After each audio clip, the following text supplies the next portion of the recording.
नहीं, हम तो मानते ही हैं कि आपका वजीर आजम चोर है, आपकी पब्लिक माने तब ना। पाकिस्तान की ऐसी हालत में मुनीर अगर भारत से लड़ेगा तो उसे बचाने वाला भी कोई नहीं है, क्योंकि जिस ट्रंप के भरोसे मुनीर बैठा है वो ट्रंप तो खुद ईरान में बुरी तरह फंस गया है। पाठशाला में अब अगली क्लास जिसमें आज आपको दिखाऊंगा ईरान में सेना घुसाने की तैयारी करते ट्रंप को महाझटका। अमेरिकी फौज में हड़कंप मच गया है, इस्तीफे का दौर क्यों शुरू हो गया। ईरान ने एक और F-35 फोड़ दिया है, अमेरिकी पायलट पकड़ लिया है। ट्रंप की ऐसी भयंकर बेइज्जती कि दुनिया हंस रही है। अब इसका चैप्टर। पाकिस्तान का मुनीर ट्रंप के भरोसे बैठा है, लेकिन खुद ट्रंप की हालत इतनी खराब हो रखी है कि ईरान युद्ध के बीच अमेरिकी फौज में हड़कंप मचा हुआ है। आप देखिए कि इधर ईरान से अमेरिका की भयंकर जंग चल रही है और उसी बीच अमेरिकी सेना प्रमुख को हटा दिया गया, कुछ और आर्मी जनरल हटाए गए हैं, जिसके बाद चर्चाएं शुरू हो गई हैं कि क्या अमेरिकी सेना और ट्रंप सरकार में अनबन चल रही है। बीच युद्ध में सेना प्रमुख को जबरिया हटाना बहुत बड़ा फैसला है, उनका इस्तीफा होना बहुत बड़ा फैसला है।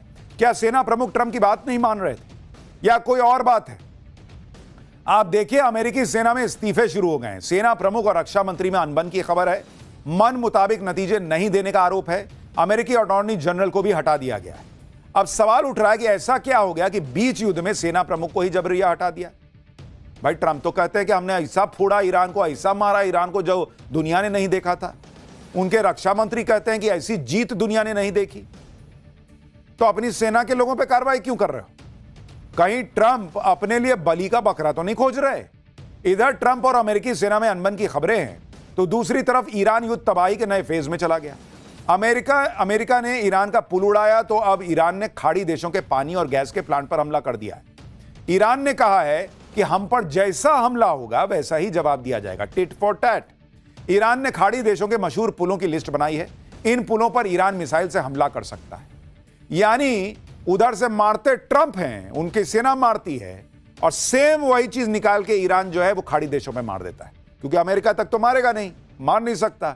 तो उसको पता है कि भाई किसकी मदद से अमेरिका टिका हुआ है, खाड़ी देश, यहां मारो, इनकी नस दबा।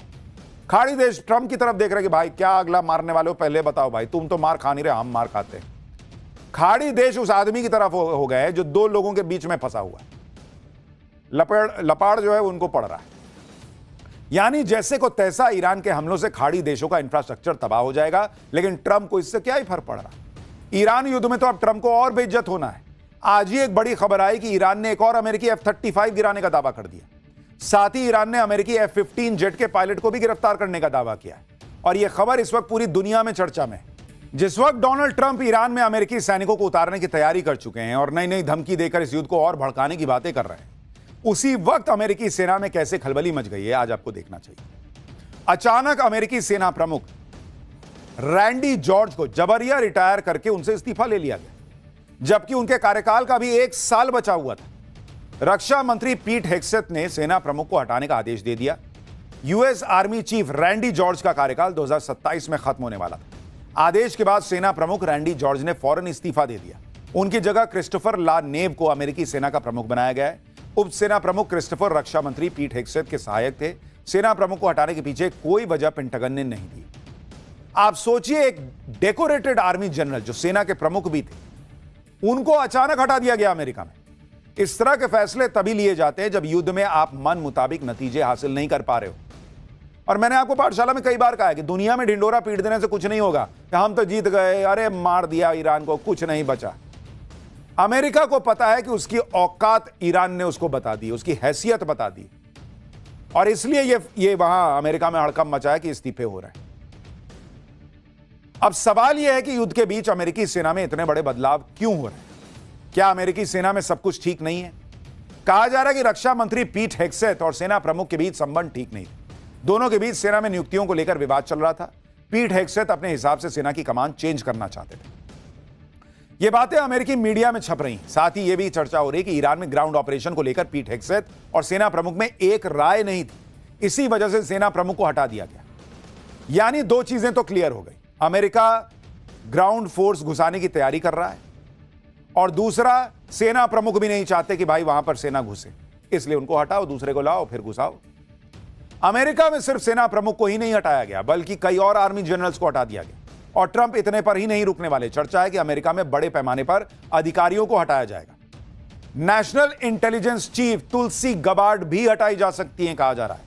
FBI चीफ काश पटेल हटाए जा सकते हैं, आर्मी सेक्रेटरी डेनियल ड्रिस्कॉल भी हटाए जा सकते हैं और लेबर सेक्रेटरी लोरी चावेज डिरेमेर को भी हटाने की खूब चर्चा है।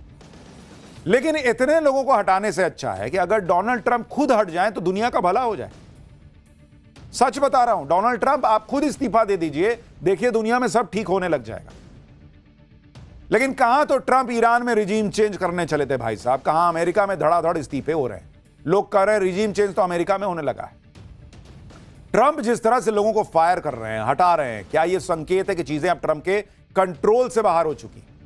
ईरान युद्ध में फंसे ट्रंप अब क्या बलि का बकरा खोज रहे हैं जिसके ऊपर वो सारा ठीकरा फोड़ सके, क्योंकि अमेरिका में ट्रंप की साख रसातल में पहुंच गई। ईरान युद्ध के अलावा ट्रंप एप्स्टीन फाइल मामले में घिरे हुए हैं और अब ट्रंप ने अमेरिकी अटॉर्नी जनरल पाम बॉन्डी को भी हटा दिया है। एप्स्टीन फाइल केस को हटाने के तरीके से ट्रंप नाराज थे। मामले की जांच और दस्तावेजों को ठीक से हैंडल नहीं किया गया कहा जा रहा है। एप्स्टीन केस को ढंग से हैंडल नहीं करने के आरोप में अटॉर्नी जनरल को हटा दिया, या फिर ट्रंप के मन मुताबिक काम नहीं करने की सजा अटॉर्नी जनरल को दी गई। अमेरिकी सेना और प्रशासन में बदलाव की वजह से ट्रंप की खिंचाई हो रही। उधर ईरान युद्ध में भी ट्रंप की किरकिरी हो रही। ईरान ने अमेरिका के सबसे एडवांस्ड माने जाने वाले फाइटर जेट F-35 को ही मार गिराने का दावा ठोक दिया। भाई हड़कंप मच गया, F-35 मार दिया। ईरान की मीडिया ने इससे जुड़ी तस्वीरें भी जारी की जिसमें एक फाइटर जेट को टारगेट करते हुए दिखाया गया और हमले के बाद जमीन पर गिरे फाइटर जेट के टुकड़ों को भी दिखाया गया। यही नहीं, ईरानी मीडिया ने तो यह भी दावा किया कि IRGC ने अमेरिका के F-35 फाइटर जेट के पायलट को भी पकड़ लिया है और इसके लिए ईरान की तरफ से कुछ तस्वीरें जारी की गई जिनमें मार गिराए गए अमेरिकी फाइटर जेट की इजेक्शन सीट होने का दावा किया गया। हालांकि पहले ईरान ने दावा किया कि अमेरिकी पायलट पकड़ लिया है, फिर कहा गया कि जो भी पायलट को जिंदा पकड़ेगा उसे इनाम दिया जाएगा, जिसके लिए ईरान के टीवी चैनल्स पर वहां के लोगों से अपील की गई। क्योंकि इजेक्शन सीट वहां दिख रही है तो इनको पता है कि पायलट भी यहीं कहीं होगा। इसका मतलब पायलट इनकी पकड़ में नहीं आया, कह रहे हैं कि पकड़ो तो इनाम देंगे, लेकिन इनको पता है कि पायलट है तो ईरान में। अगर वाकई अमेरिकी पायलट पकड़ा गया तो यह ट्रंप के लिए बहुत बड़ा झटका साबित हो सकता है। जो भाई साहब भर दुनिया में कभी भारत पाक के युद्ध में 6 गिरे, 5 गिरे, 4 गिरे, 11 गिरे फाइटर जेट बताते थे कितने गिरे, वो भाई साहब के फाइटर जेट की दुर्दशा हो रखी। पायलट उनका वहां ईरान में फंसा हुआ है। ईरान में अमेरिकी जेट का गिराया जाना और उसके पायलट का ईरान में होना, यह इस वक्त दुनिया की सबसे बड़ी खबर है और इसी पर लोग बात कर रहे हैं, क्योंकि अब अमेरिकी सेना ने ईरान में घुसकर फाइटर जेट के पायलट को बचाने के लिए रेस्क्यू ऑपरेशन शुरू कर दिया है। अमेरिकी सेना के ब्लैक हॉक हेलीकॉप्टर और हर्क्यूलिस C-130 प्लेन ईरान की सीमा में उड़ान भरते नजर आए। अमेरिकी सेना के अधिकारियों ने भी इस बात की पुष्टि की है कि ईरान ने अपने एयर स्पेस में उसका एक फाइटर जेट मार गिराया है और फाइटर जेट के क्रू को वापस लाने के लिए सर्च एंड रेस्क्यू ऑपरेशन जारी है। हालांकि अमेरिका को यह भी डर है कि ईरान रेस्क्यू ऑपरेशन में लगे उसके हेलीकॉप्टर और दूसरे प्लेन को निशाना बना सकता है। ईरान की सेना इससे पहले भी अमेरिका का एक F-35 फाइटर जेट गिराने का दावा कर चुकी है। उस वक्त अमेरिका ने बिना देर लगाए ईरान के दावों को खारिज कर दिया था, लेकिन इस बार F-35 क्रैश होने पर जिस तरह हड़कंप मचा है वो बता रहा है कि अमेरिका के लिए कितना बड़ा झटका है, क्योंकि F-35 को अमेरिका का सबसे आधुनिक और शक्तिशाली विमान बताया जाता था। खूब अमेरिका ढिंडोरा पीटता था कि F-35 है मेरे पास। ईरान ने फोड़ दिया, जमीन पे गिरा हुआ है। यह अमेरिका की 5वीं पीढ़ी के स्टील्थ फाइटर जेट के वर्चस्व के लिए बड़ा झटका है। हालांकि अमेरिका से अभी इस बात की पुष्टि नहीं हुई है कि यह विमान F-35 ही है या F-15 है या कोई और, लेकिन फाइटर जेट गिरा है यह तो कहा जा रहा है। अमेरिका मान रहा है कि उसका फाइटर जेट ईरान में गिरा है और फाइटर जेट के पायलट और क्रू वहां है या नहीं पता। वहीं ईरान अमेरिकी फाइटर जेट मार गिराने के बाद ट्रंप को और चिढ़ा रहा है। कहा जा रहा है कि अमेरिकी फाइटर जेट को हॉर्मूज के पास केशम आइलैंड में मार गिराया गया है, यानी अब युद्ध की आंच हॉर्मूज तक पहुंच गई है। अमेरिका ने स्ट्रेट ऑफ हॉर्मूज में केशम आइलैंड पर हमला किया। केशम आइलैंड ईरान के लिए बहुत ज्यादा महत्वपूर्ण है, यहीं से ईरान हॉर्मूज से गुजरने वाले जहाजों पर नजर रखता है। अमेरिकी हमले के बाद केशम आइलैंड को भारी नुकसान भी हुआ है। मैप के जरिए आपको दिखा रहा हूं कि केशम आइलैंड कितनी इंपॉर्टेंट लोकेशन पर है। आप देखिए कि केशम आइलैंड और लरक आइलैंड के ठीक बीच में ईरान ने टोल बूथ बनाया हुआ, देख रहे हैं वहां पर। इसी से होकर जहाज गुजर रहे हैं, जहां से कथित तौर पर ईरान पैसे भी ले रहा है। केशम आइलैंड पर हमले के बाद आज ट्रंप ने हॉर्मूज पर नया बयान भी दिया। ट्रंप ने कहा कि जल्दी हम स्ट्रेट ऑफ हॉर्मूज को आसानी से खुलवा देंगे, आप वहां से तेल लीजिए और अमीर बन जाइए। हॉर्मूज दुनिया के लिए तेल का बड़ा कुआं साबित होगा। अब ट्रंप कह रहे हैं कि हॉर्मूज आसानी से खुल जाएगा। जबकि पहले तो कह रहे थे कि हॉर्मूज से हमारा क्या मतलब। ट्रंप ने चीन को भी लपेट लिया, कहा कि हॉर्मूज में से सबसे ज्यादा तेल चीन का आता है, तो इसकी सुरक्षा चीन को करनी चाहिए। एक तरफ Donald Trump straight of Hormuz को खुलवाने का दावा करते करते थक गए। अब तो लगता है कि उनके दावों पर खाड़ी देशों का भी भरोसा उठ चुका है। इसलिए हॉर्मूज स्ट्रेट खुलवाने का प्रस्ताव लेकर खाड़ी देश यूएनएससी चले गए, यूनाइटेड नेशन सिक्योरिटी काउंसिल। वहां पर भी उनको बड़ा झटका लगा है। दरअसल बहरीन की अगुवाई में खाड़ी देशों ने यूएनएससी में पेश करने के लिए एक प्रस्ताव तैयार किया। इस प्रस्ताव में स्ट्रेट ऑफ हॉर्मूज को खुलवाने के लिए जॉइंट मिलिट्री एक्शन को मंजूरी देने की मांग रखी गई। लेकिन प्रस्ताव पर वोटिंग से पहले ही रूस, चीन और फ्रांस ने सैन्य कार्रवाई वाले पॉइंट पर सवाल उठा दिया और वोटिंग होने पर वीटो लगाने की बात कह दी।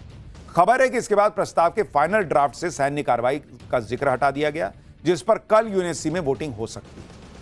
इस बीच ईरान अमेरिका युद्ध अब नए और खौफनाक फेज में पहुंचता दिख रहा है। दोनों तरफ से मिसाइल और ड्रोन अटैक का निशाना अब सैन्य ठिकानों से आगे बढ़कर इंफ्रास्ट्रक्चर तक चला गया है।